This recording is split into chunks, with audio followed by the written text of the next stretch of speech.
oh my God, I hope I made sense. And whoever's with me, I'll say, did I just, blubber on like an idiot, or did I sound okay? No.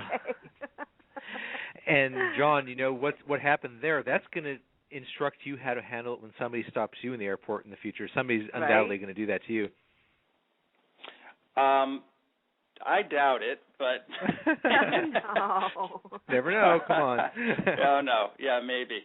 No, but you make a good point. I've had people come up to me after a show, and I used to be quite embarrassed by that. Actually, I didn't take compliments very well after shows, especially when I would be so, I would be really hard on myself after shows because, I made this mistake or I made that mistake, and I've kind of gotten over that because we're all human. But now I just sort of enjoy it and think to myself, hey, what a great thing that this person came up and said all these nice things and that they really enjoyed it and that I could give them something that they can take away. It's just a really, really great thing, and it makes me feel good. And so it's kind of a different feeling that I get now from it in a positive sense. Well, just to let you know, as a fan of music or a fan of a musician or a band, when we sit there and listen to you guys play, we can't tell when you're making a mistake unless it's a mistake on a lyric. You are the ones that know how it should go, and we just enjoy listening to it, so we don't even pay attention to that. That's right. Yeah, and I know that, and we've heard it so many times, and a lot of times it seems like a lot of people kind of listen with their eyes too, and so if you're up there and you as we say as we the musicians say in the rock band world, if you make a mistake, make it again, make it twice. Yeah. Then they'll think it was meant to happen. Right. It's a new version constructed just for this particular audience. Right. Yeah, exactly. Right. Right. This is the new extended mix version that we're playing just for you. Right. Yeah. Now, your music is being played in 13 countries, which is so awesome. Will you be touring with the new music?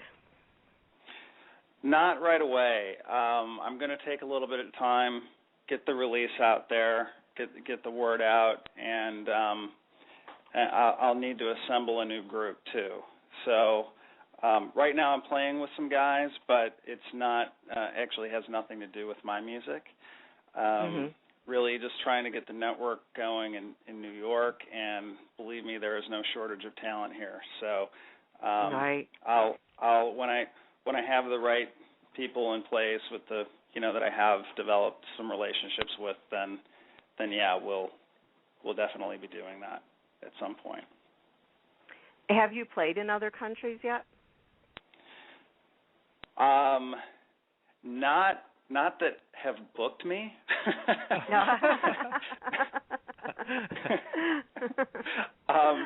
I've had cases where I've a couple guys with some guitars that have sat on some street corners. It's been a long time since I've done this. But no, I have not booked anything abroad. I considered Australia with the release of Lost in the Pages because I was getting a lot of radio play there, but it just didn't. In talking things over with my promotion company, it just didn't make financial sense to do it, so we decided to bag it. But it was something we considered, and maybe this go around.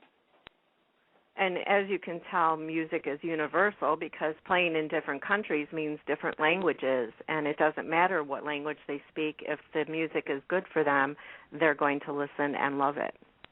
Oh, you got that right. Have you ever seen those Michael Jackson videos from when he'd play in Japan, and you'd see the Japanese who didn't know a word of English, but they were mouthing every single word to a T. Exactly. So, yeah. Exactly. And speaking of different countries, I've got a lot of listeners and friends in other countries, and so they're amazed at how big the U.S. is because, the U.S. is basically the size of Europe, and we do have some regional differences. You've moved around quite a bit yourself, and your moves were not trivial ones. The Midwest to California, different parts of California, and now New York City, and these are all very, very different places. It's like a whole cultural change with each move, not just a location change. So how have these moves affected you and your perspective, and then ultimately any effect on your music? Well, the moves for me, putting music aside, were great because I'm the type of guy that has a hard time staying put. I've always loved to travel abroad, and and learn new cultures. But just there's such a curiosity that I have that I just have to go see how other people live and experience it firsthand. So to go from and it was such a good learning experience for me, to come from the Midwest and then live in California, which is so different than the Midwest, but so many Midwesterners live there because it's such a transient, especially the Bay Area is so transient. But just a different way of thinking, and maybe different than ways I had been taught growing up and experienced growing up, and making a lot of friends that sort of have different ideals than a lot of the friends that I grew up with. And then coming to New York, which, New York has its similarities to San Francisco and California in that, it is a big city and it's progressive and in its thinking, but it also has an edge to it that California doesn't have, and a humor to it. It definitely is different no matter what part of the country that you live in. And you bring up a good point, when I meet people abroad, it's like, I want to come to America, where should I go? And I don't even know where to start because, as you said, it's very big, and you're going to get a completely different experience if you go to Manhattan versus going to Disney World in Orlando, Yeah. So I just, which that obviously wouldn't be the first place that I would tell someone, but but even Los Angeles is so different than San Francisco. There are some similar California attitudes, but it's LA is such a weird place, and I had a great experience in LA, but it's just it's not a city. It's just like this enormous suburb, and you really got to find your way. It really is. Absolutely. And I guess to answer the question, if somebody said, where should I go in the U.S., I would just say everywhere. Yeah, but, you and I haven't even been everywhere, have we? No, not even close. so I haven't been to the Grand Canyon yet. So, I've been to Troco Gorge in Taiwan, but I've never been to the Grand Canyon in the U.S., and I think, gosh, it's about time I started exploring my backyard more. Right. So. Yeah. So of all the places you've been, does any place perhaps resonate with you more closely than all the others? You mean the places I've lived in the U.S.? Yeah, does one place just really grab you as, this is home, this is me? Well, I guess not. I love San Francisco, and I love my friends there, and I miss them. But, I always felt like I was far from home because my family lives in the Midwest and on the East Coast. And, with a big time change, I always felt like it was a transient. Even though I spent all those years in California, I think it's just because my roots were so far away that it never really felt like home. Although I, like I said, I did love it, and who knows, I could end up back there. And in New York, I just got here too, so it's been a year and a half.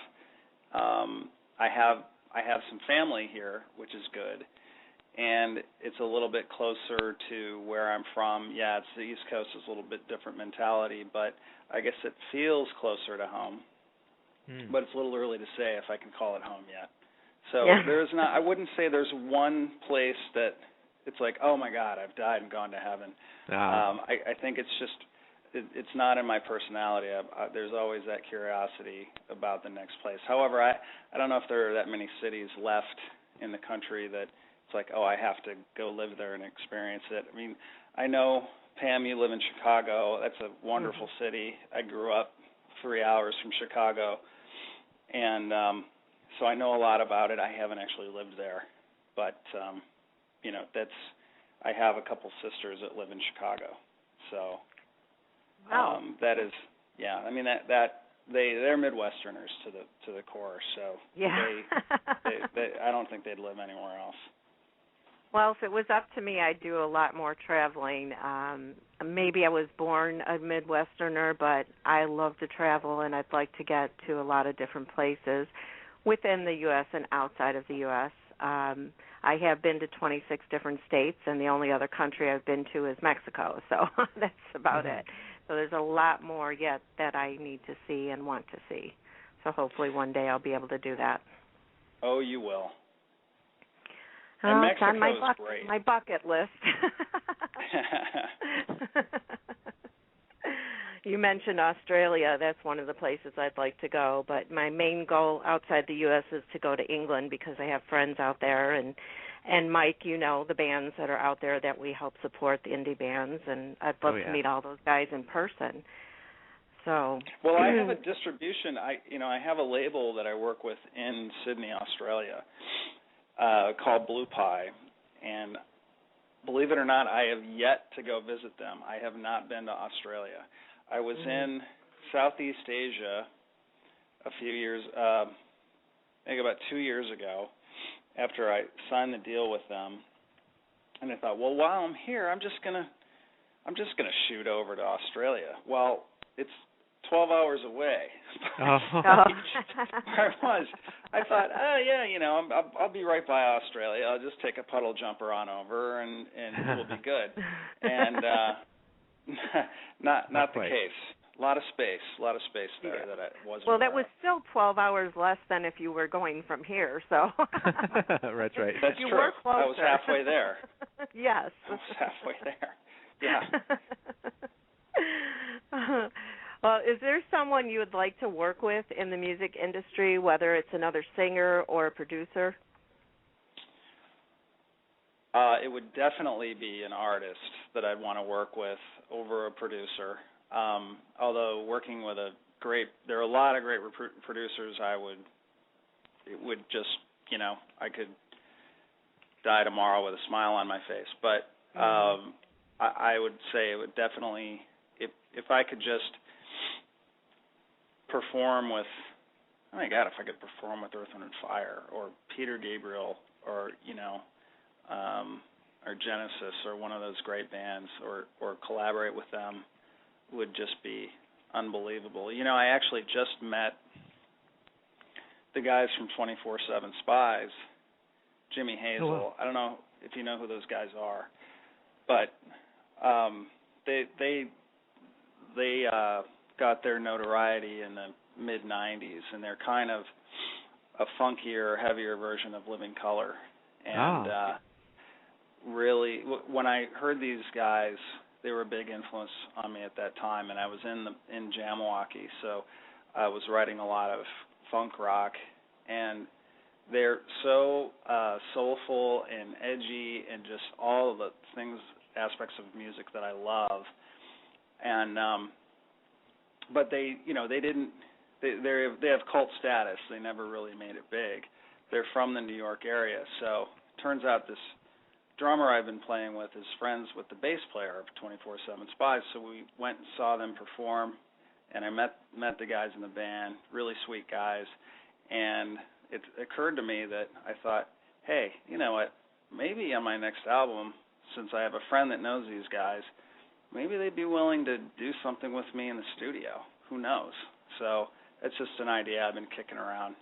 That's how those things happen, though. Do it. Yeah. That's how they come together. True. Yeah. It really would be a dream come true. And it doesn't hurt to ask. All you can get is a no, and you're still at the same place you were before. That's right. So,